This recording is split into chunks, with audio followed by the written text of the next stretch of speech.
जय हिंद मित्रांनो, आपल्या युट्यूब चॅनलवर मी सर्वांचं मनापासून स्वागत करत आहे। आजच्या या व्हिडिओच्या माध्यमातून आपण टीईटीच्या बाबतीमध्ये शिक्षक भरतीच्या संदर्भामध्ये जो 55-60% नियम होता, त्या नियमाच्या संदर्भामध्ये सुप्रीम कोर्टाने आदेश दिलेला आहे आणि या आदेशान्वये 55-60 जो नियम आहे रद्दबातल ठरवण्यात आलेला आहे।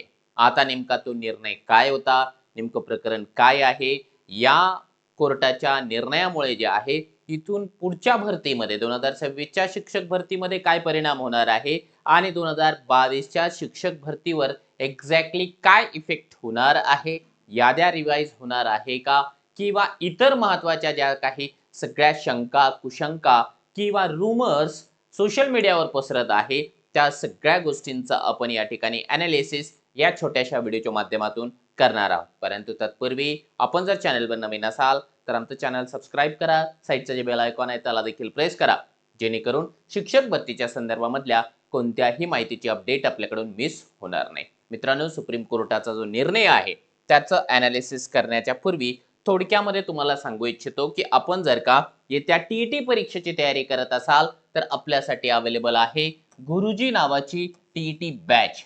या बॅचचं वैशिष्ट्य म्हणजे टीईटीचा पेपर 1 असेल किंवा पेपर 2 असेल, यासाठी आवश्यक असलेल्या सगळ्या विषयांचे डेली लाईव्ह लेक्चर्स आहेत। लाईव्ह लेक्चर मिस झालं तर रेकॉर्डेड फॉर्मॅटमध्ये अवेलेबल आहे। PDF notes, test series, unlimited views, 1 वर्षाची व्हॅलिडिटी, टीईटीचं पीवायक्यू व्हिडिओ सोल्युशन बॅच, सीटीटीची कंप्लीट रेकॉर्डेड बॅच, असं एक कंप्लीट पॅकेज तुम्हाला यामध्ये मिळून जाणार आहे। आपल्याला जर का यासाठी तयारीला लागायचं असेल तर आपण प्ले स्टोअरला जाऊन मास्टर टीचर हे जे ॲप आहे डाउनलोड करू शकता। चला आता आपण जाऊया आपल्या मुख्य मुद्द्याकडे। मित्रांनो, 2022ला ज्यावेळेस शिक्षक भरती झाली त्या शिक्षक भरतीमध्ये अनपेक्षित अशा प्रकारचा एक निर्णय आला होता। 2017ला शिक्षक भरती झाली, नॉर्मल झाली, त्याच्यामध्ये असं काही वेगळं नव्हतं। पण 2022ला जे आहे टीईटीच्या संदर्भामध्ये एक नवीन नियम आणला गेला। ऍक्च्युअली काय आहे, 1ली ते 5वी आणि 6वी ते 8वी म्हणजे 1ली ते 8वी या वर्गाला शिक्षक होण्याकरिता टीईटीची परीक्षा पात्र होणे आवश्यक आहे। आता जर आपण टीईटीच्या परीक्षेचा नियम बघितला तर जे ओपनचे उमेदवार असतात त्यांना 150 मार्कांपैकी 60% मार्क्स म्हणजे 90 मार्क्स घेऊन ती टीईटीची परीक्षा पास करणं आवश्यक असतं, त्यावेळेस त्यांना भेटतं सर्टिफिकेट। परंतु त्याच पद्धतीने जे कॅटेगरीचे उमेदवार आहेत, कॅटेगरीच्या उमेदवारांना 150 पैकी 82 जर का ते मार्क्स घेऊ शकले म्हणजे 55%, तरी देखील त्यांना पास ठरवण्यात येतं, त्यांना सर्टिफिकेट्स भेटतं। म्हणजे ओपनचा क्रायटेरिया 60%चा आणि जे कॅटेगरीचे उमेदवार आहेत त्यांचा टक्का जो आहे क्रायटेरिया 55%चा असतो। आता हा जनरल नियम आहे, 2013 पासून हाच नियम चालत आलेला आहे। आणि ज्यावेळेस शिक्षक भरती होते, शिक्षक भरतीमध्ये टेट परीक्षेच्या मार्कांच्या आधारावर सिलेक्शन होतं। मग आता त्या ठिकाणी सिलेक्शन होत असताना जर एखाद्या उमेदवाराने कॅटेगरीमधून टीईटी पास केलेली असेल, 82, 83, 85 मार्क्स घेऊन पास केलेली असेल, परंतु तो ओपनचा मेरिट क्रॉस करत असेल तर त्याला ओपनला घेतलं गेलं होतं 2017च्या शिक्षक भरतीमध्ये। परंतु रातोरात जे आहे 2022 मध्ये तो नियम बदलला गेला। आता त्याला जे आहे शासनानं प्रशासनानं एक वेगळा एक सुप्रीम कोर्टाचा निर्णय आहे त्याचा रेफरन्स जोडला होता। आणि त्याच्यामध्ये इंटरेस्टिंग गोष्ट अशी होती की ज्यावेळेस प्रिफरन्सेस आले कॅटेगरीच्या उमेदवारांना त्यावेळेस ओपनचे प्रिफरन्सेस आलेले होते। म्हणजे कॅटेगरीच्या उमेदवारांनी ओपनचे प्रिफरन्सेस लॉक केले होते, परंतु ज्यावेळेस निवड यादी जाहीर झाली, निवड यादी जाहीर झाल्याच्या नंतर सर्वांच्या लक्षात आलं की या ठिकाणी जे आहे ज्या उमेदवारांचा स्कोर चांगला होता टेट परीक्षेमध्ये, परंतु अनफॉर्च्युनेटली त्यांना टीईटी मध्ये जे आहे 60%पेक्षा जास्त मार्क नव्हते, त्यांना ओपनला जाण्यापासून मज्जाव घातला गेला होता। आणि या गोष्टीला विरोध म्हणून आपल्यापैकी बऱ्याच अभियोग्यताधारकांनी जे आहे औरंगाबाद हायकोर्टामध्ये धाव घेतली होती की हा नियम जे आहे चुकीचा आहे। सुप्रीम कोर्टाचा जो काही अगोदरचा नियम आहे प्रदीप कुमारचा, तो चुकीच्या पद्धतीने या ठिकाणी सादर केला गेला, रेफरन्स दिला गेला आणि त्याच्यामुळे जे आहे याद्या अशा प्रकारच्या लागायला नको होत्या। परंतु इथे औरंगाबाद खंडपीठाने जे आहे आपल्या उमेदवारांची जी याचिका होती ती फेटाळून लावली. त्याच्यानंतर आणखी त्यांनी जे आहे त्याला बरेचसे जे योग्य रेफरन्सेस आहे ते जोडण्याचा प्रयत्न केला आणि जोडण्याचा प्रयत्न करून त्यांनी जे आहे सुप्रीम कोर्टामध्ये या निर्णयाच्या विरोधामध्ये धाव घेतली होती. आणि आता जे आहे सुप्रीम कोर्टाचा निर्णय आलेला आहे. तो सुप्रीम कोर्टाचा निर्णय थोडक्यामध्ये तुम्हाला सांगतोय. तशा अर्थानं पाहायला गेलं तर हा आहे in the Supreme Court of India civil appellate judiciary जी आहे त्याच्यामध्ये बरेच उमेदवार होते. आता एक उमेदवार या ठिकाणी नाहीये, हा त्याचा नंबर आहे मित्रांनो. यामध्ये एक प्रमुख याचिकाकर्ते छाया यांच्या नावानं आहे, परंतु यांना जे लीड केलं होतं विठ्ठल सरगर सर आणि त्यांची फार मोठी टीम आहे ऍक्च्युअल मध्ये, एका व्यक्तीला नाहीये, परंतु विठ्ठल सरगर सरांनी त्याचं लीड केलं होतं. या उमेदवारांचा जे आहे कालच्या तारखेला रिझल्ट आलेला आहे. रिझल्ट म्हणण्यापेक्षा जजमेंट आलेलं आहे आणि तो जजमेंट जर आपण पाहायचं ठरवलं तर 30 पानांचं आहे आणि सुप्रीम कोर्टाचं आहे. फार मोठं जजमेंट आहे. त्याच्यामध्ये सगळ्या बाबी त्यांनी या ठिकाणी नमूद केलेल्या आहे. खऱ्या अर्थाने जे सुप्रीम कोर्टाचे वकील आहेत पटवालिया अतिशय निष्णात आणि कायदे पंडित आहेत आणि त्यांनी ज्या पद्धतीने याला लीड केलं ते खऱ्याच अर्थानं जे आहे वाखाणण्याजोगं आहे. आणि त्यामुळे हे बघा स्टेशनरी स्कीम त्यांनी या ठिकाणी जेवढे काही युक्तिवाद केले होते ते सगळे युक्तिवाद सांगितले. या सगळ्या त्याच्यामधल्या फॅक्ट्स सांगितल्या. खऱ्या अर्थानं ना महाराष्ट्र शासनाला जो एक रेफरन्स सापडला होता प्रदीप कुमारचा तर तो चुकीचा यासाठी आहे कारण प्रदीप कुमार जो आहे तो आउटसाइडर होता. म्हणजे प्रकरण असं होतं की दिल्लीची जी शिक्षक भरती आहे त्या प्रदीप कुमारने दिल्लीच्या शिक्षक भरतीमध्ये जे आहे फॉर्म भरला होता आणि तो टीईटी जो आहे कॅटेगरी मधून पास होता, तो होता ओबीसी. आता साहजिक आहे की आपण जर का आपण आपल्या पद्धतीने बघितलं की एखाद्या दुसऱ्या राज्याचा उमेदवार आपल्या राज्यामध्ये जर का फॉर्म भरत असेल तर तो कॅटेगरीचा लाभ घेऊ शकत नाही, त्याला ओपन मधून कॉम्पीट करावं लागतं. आणि म्हणून या प्रदीप कुमारनं जे आहे दिल्लीमध्ये फॉर्म भरला होता आणि तो पास होता ओबीसी कॅटेगरी मधून आणि त्यामुळे जे आहे दिल्ली सरकारने त्याला त्या भरतीमध्ये सामावून घेतलं नाही कारण तो ओबीसी मधून पास होता. त्या ठिकाणी तो नियम लागू आहे कारण तो आउटसाइडर आहे, दुसऱ्या राज्याचा उमेदवार आहे आणि त्यामुळे जे आहे तोच नियम या ठिकाणी लावला गेला, परंतु तो थोडंसं वेगळ्या अँगलने लावला गेला, त्याचा अर्थ चुकीचा ठरला आणि त्या गोष्टीला जे आहे विरोध म्हणून आपल्या अभियोग्यताधारकांनी या ठिकाणी सुप्रीम कोर्टाचे दरवाजे ठोठावले आणि शेवटी जे आहे त्यांना या ठिकाणी अशा प्रकारचं जजमेंट आलेलं आहे. आता हे 30 पानांचं मी वाचून दाखवणार नाहीये, थोडक्यामध्ये 2-3 गोष्टी, कारण हा रिझल्ट हा जो जजमेंट आहे तो तुमच्यापर्यंत ऑलरेडी पोहोचलेला असेल कारण कालपासून हा व्हायरल होतोय. मी थोडंसं बाहेर असल्या कारणाने मला या ठिकाणी लवकर त्याचं एक्सप्लेनेशन करता आलं नाही. एक मिनिट, फारच मोठं जजमेंट आहे कारण याच्यामध्ये काय केलंय माननीय न्यायाधीश महोदयाने जे काही आर्ग्युमेंट्स केले गेले होते ना ते सगळे आर्ग्युमेंट्स देखील या ठिकाणी सांगितलेले आहे. मी फक्त तुम्हाला जे आहे 33 नंबरला जे काही कन्क्लुजन आहे ते सांगणार आहे. कन्क्लुजन म्हणजे जे आहे जो जजमेंट आहे कोर्टानं काय आदेश दिलाय तेवढं आपण समजून घेऊया. बघा, for the foregoing reasons impugned judgment that dated 14 February 2025 is क्वेश्ड.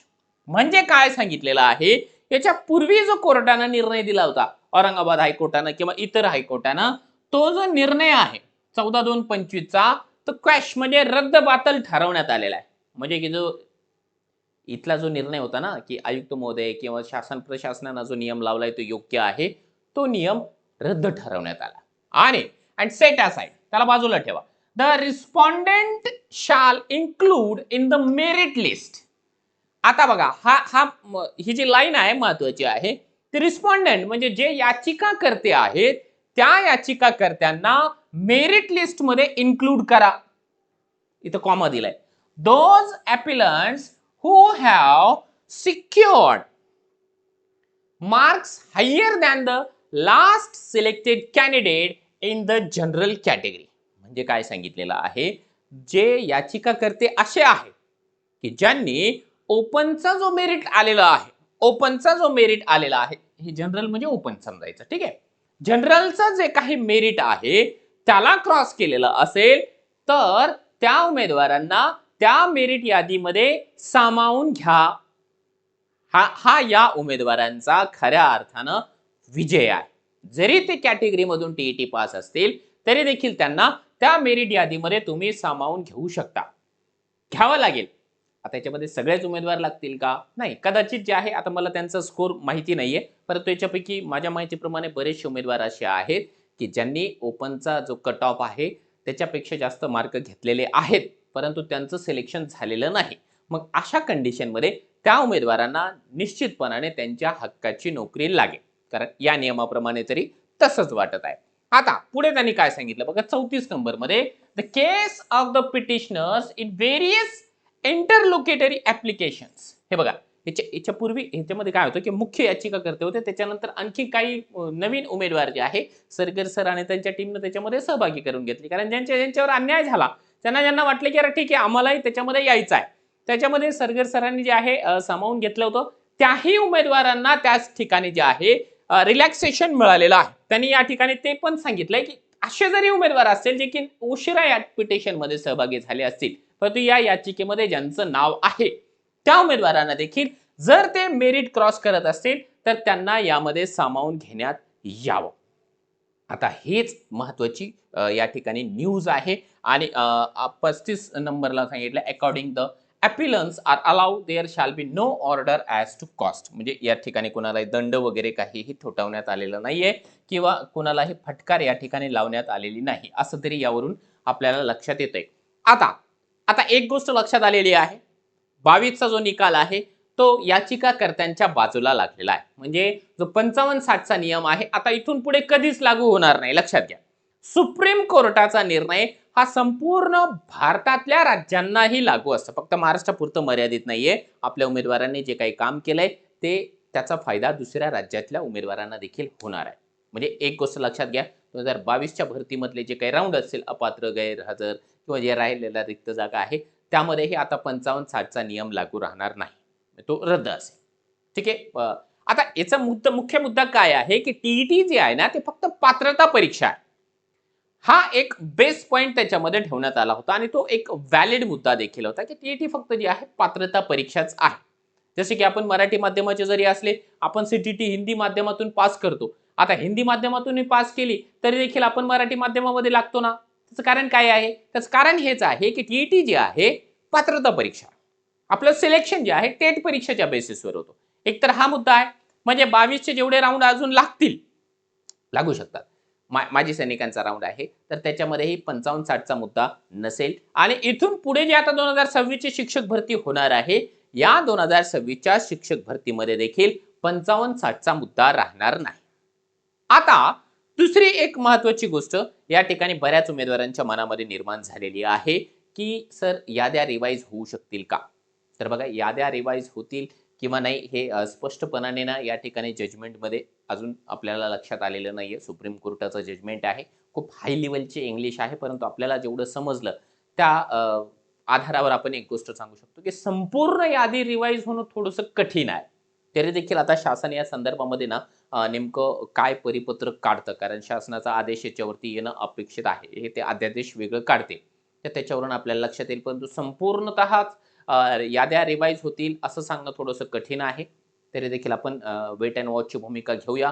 परंतु एक गोष्ट चांगली आहे की ज्या उमेदवारांवरती अन्याय झाला होता या याचिकाकर्त्यांपैकी आणि ज्यांनी चांगला स्कोर या ठिकाणी गेन केलेला आहे त्यांना त्यांच्या हक्काचं जॉब निश्चितपणाने लागणार आहे. आपण 1-2 दिवस आणखी या संदर्भामध्ये प्रतीक्षा करूया. शासनाला जे आहे या संदर्भामध्ये आपली भूमिका स्पष्ट करावी लागेल. भूमिका म्हणण्यापेक्षा जे आहे आपला एक नवीन अध्यादेश या ठिकाणी शिक्षक भरतीसाठी काढावा लागणार आहे. त्यासाठी आपण प्रतीक्षा करूया. तो अध्यादेश आला की तुमच्यापर्यंत नक्की पोहोचूया.